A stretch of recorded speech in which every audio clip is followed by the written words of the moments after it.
and some people are already thinking about New Year's and staying healthy. It can be especially difficult with gym access restricted in the pandemic. News 8's Angelique Cockaday is live outside the Carmel Fire Department with some tips for staying warm while working out outside. Angelique, good morning.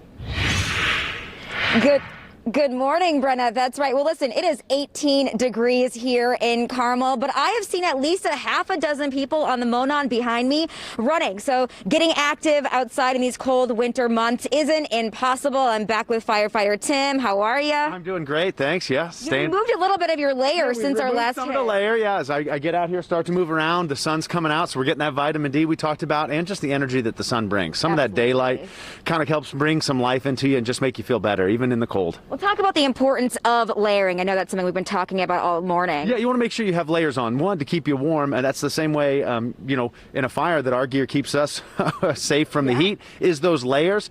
And so make sure that you're doing the same as you're out here in the cold extreme. So you want to have that. We talked about sweat wicking is a good option, which is going to pull that moisture away from your body to help kind of regulate your temperature a little better.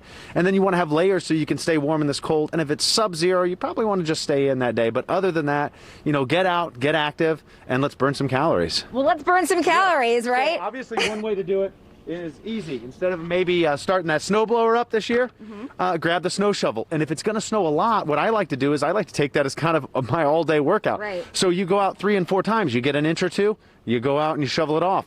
Then you go back, you wait, and get another inch or two, then you shovel it off. So you're burning those calories. And in a half hour, you can burn 250 to 300 calories while you're shoveling the snow. That's a lot. That's a lot. Yeah, you want to make sure that you're not bending over and rounding your back. You want to keep your hips engaged, your core, and keeping that strength when you are shoveling snow. Then also Got a pile of ice. yes, so you've got some ice melt here, right? Well, this is now, we've got a 30, 40 pound bag of ice melt that we can just add right into. Obviously if it's cold, you got to watch for slip hazards of the snow, but we know it's clear here, so we can start doing some walking lunges as we go up the stairs. Right, lunges. You make it look so easy. We can turn, drop our bag, and then drop right into some push-ups.